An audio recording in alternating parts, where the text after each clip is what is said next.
The way y'all go up for Hasan Piker, it really needs to be studied.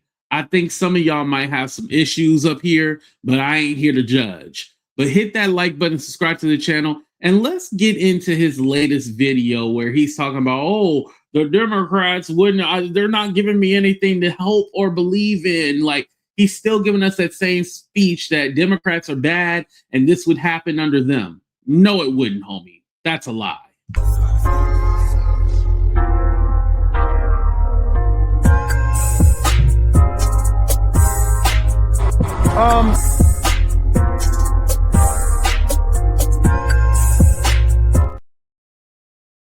All right. I know y'all love y'all Musty King, so here we go. And I'm going to try not to interrupt, but I might have to. Honestly, a lot of Democrats like to say, oh, this kind of violence, police brutality would never happen if a Democrat was elected. And that's obviously not the case, considering that police violence never really stopped under the Democratic Party. I mean, people don't remember, but Black Lives Matter initially started at Ferguson, and that was under Barack Obama. And at the time, a lot of Democrats were not very fond of Black Lives Matter as a protest movement, as a street movement. And I want to believe that sentiment, that Democrats are going to be different, but unfortunately... Let's not conflate the two. What's going on right now is totally different because, one, this thing going on with ICE, Trump is using them as his own personal military force. Like, it's not the same thing as what was going on with Black Lives Matter. Yes, that was started from Mike Brown when he got killed up in Ferguson, right? However, that was a reaction to something that has been happening to Black people for the longest time, going back years. Don't forget, the police originally was like the slave patrol. So this is where it all came from. So we've always been a target. But please don't conflate the two, because specifically, this was attacks from local police and what they were doing. This is not to be confused or conflated with what's going on with Trump right now with state-funded terrorism. That's basically what it is. It's state-funded terrorism at the federal level. Let's continue. They're not showing that right now. It's always too little, too late. It's always, oh, maybe ICE is fine, but we don't want to fund ICE in this current version of ICE. It's never abolish ICE.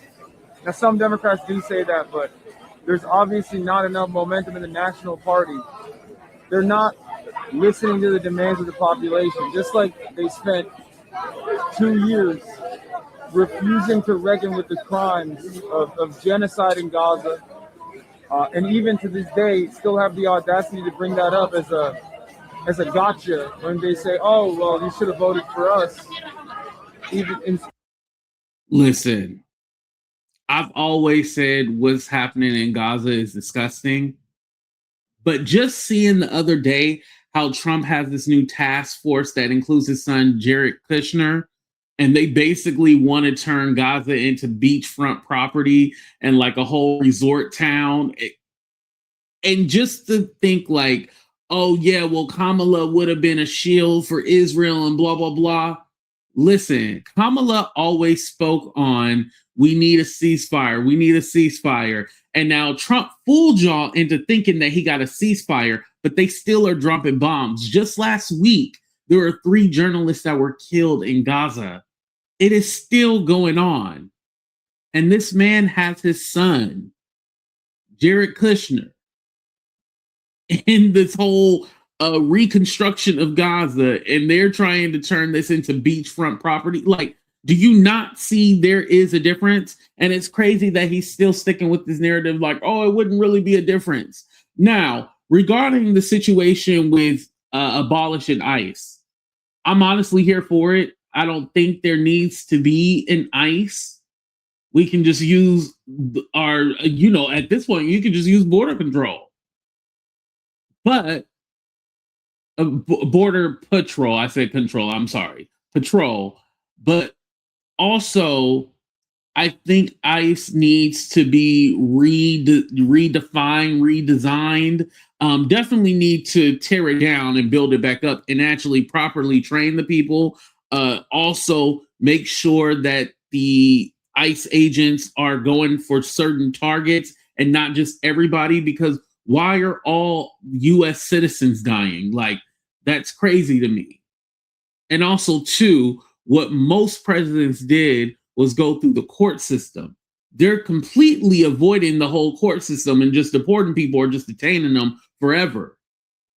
That's also the other issue. And you can't tell me that, oh, if it was under a Democrat, they'd be doing the same. No. It's not the same thing. It's not. You can definitely go through the courts to handle all of this.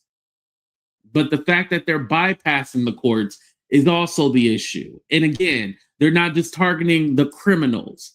They coming for everyone. Let's continue. Fight of the genocide. And as Ta-Nehisi Coates famously said, a party that doesn't care about genocide doesn't care about defending democracy either. And we're kind of seeing that right now because the theoretical democratic process in America is currently being undermined in broad daylight. I mean, welcome, sister. That's okay. That's okay. Thank you for being here. Here's the thing. He's talking about Gaza, right? But bitch, we in America right now, and you see people are suffering. Like, why does his mind automatically go there? Like, talk about the situation right now.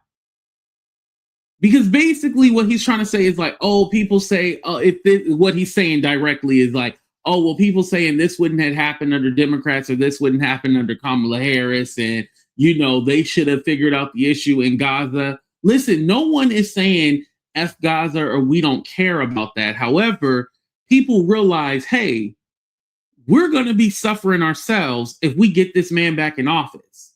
And guess what? Thousands of people have been fired from their job.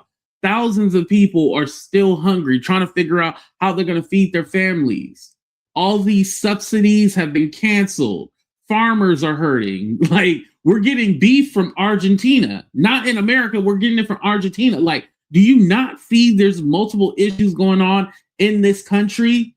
Yes, we should be concerned what's going over there in Gaza, but we got to think about us, and you guys selfishly did not think about us here in this country. You guys were all like, oh, just let it burn down. Well, it's burning. It's burning. The current democratic process that we've had a lot of issues with it already, right? Historically. One could say we never had a true proletarian democracy, and I agree with that. But right now, we are very clearly moving in the direction of fascism. We're in the waters of fascism. And yet, Democrats are not presenting a strong opposition that they really have to. If they want to preserve what remains of the theoretical democracy in America, they have to put a better fight. They have to put a stronger opposition up against the Republicans, and they're not doing it. So here's the thing. I get it. Democrats, we always get on them because they weak, right? But we cannot forget they are not in power. They are not in power. When, for example, when they're voting, seven Democrats voted to fund ICE, definitely a bad thing, right? And hopefully the Senate is able to stop it. But definitely a bad thing, right? We can definitely get on those 7 Congress people who voted for that. We can get on them, rightfully so, right? But still, the Republicans are in power. They are in control of all branches of government. So it's not even like one where the Democrats can really do anything. They are the opposition, but it's only so much control that they have, right? Until the midterms where things can flip and things can change, right? Now, I do believe that they need to get on one accord, and Hakeem Jeffries is not doing a great job, and also Chuck Schumer is not doing a great job in the Senate. We can all agree to that. But the whole both sides blame the Democrats because the Democrats ain't doing this and that. I am tired of hearing that shit. I'm tired of hearing it, especially with what's going on right now. Now, do the Democrats do a great job when they are in power? No. But one thing that we can say is that at least you can work from inside the party. What's going on right now, you can't work with that at all. But at least the Democrats, you can work with that. It's better to work with a foundation than to work with basically rubble. Because that's what's going to happen eventually. We're working with rubble. Like, it's going to have to be rebuilt back up. Just like after COVID. We were all hurting after COVID. Everything got started working, the machine started rolling, and then Trump got back in, and now it's all crumbling again. And yes, I am sick and tired of weak Democrats. I am tired of the Democrats folding every single time. But in this situation right now, blaming the Democrats isn't helping nobody. None at all. And I just want to know, you guys can't really see because the caption right here, it's covered up. But I do have a picture right here because I want to point something out. Because this mofo is performative as hell, and y'all give him a pass. Look at this. I want you to see. It says press on his vest. He has press on, which technically Hasan would be press, right?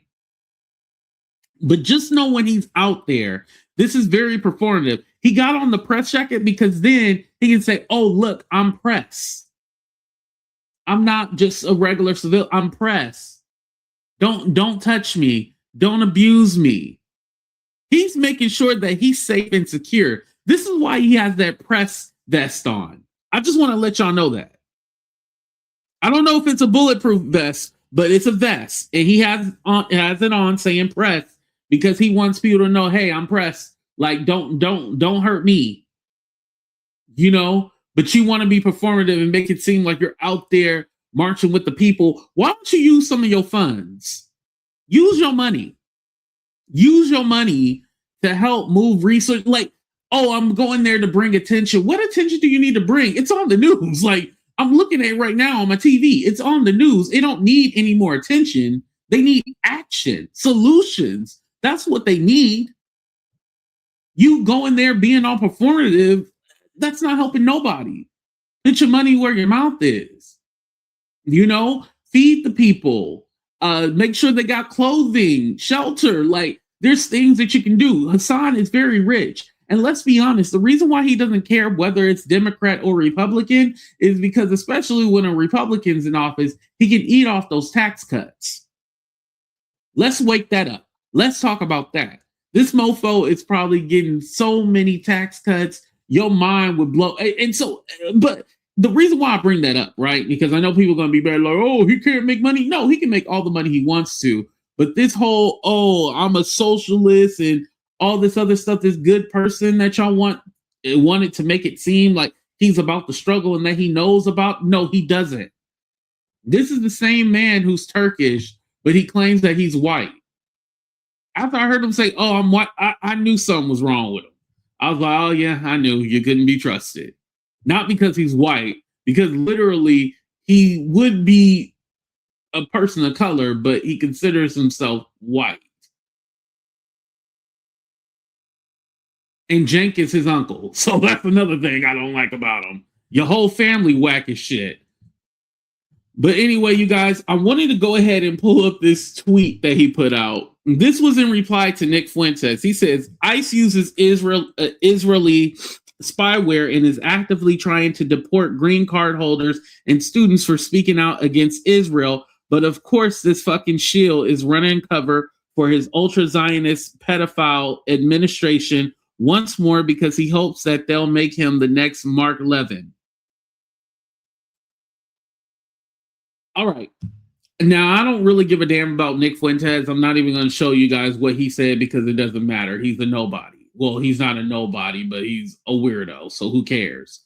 But Hasan always plugging in the whole Israel thing. Like, Ninja, that has nothing to do with anything going on because in Israel, they're not killing their people who are protesting them.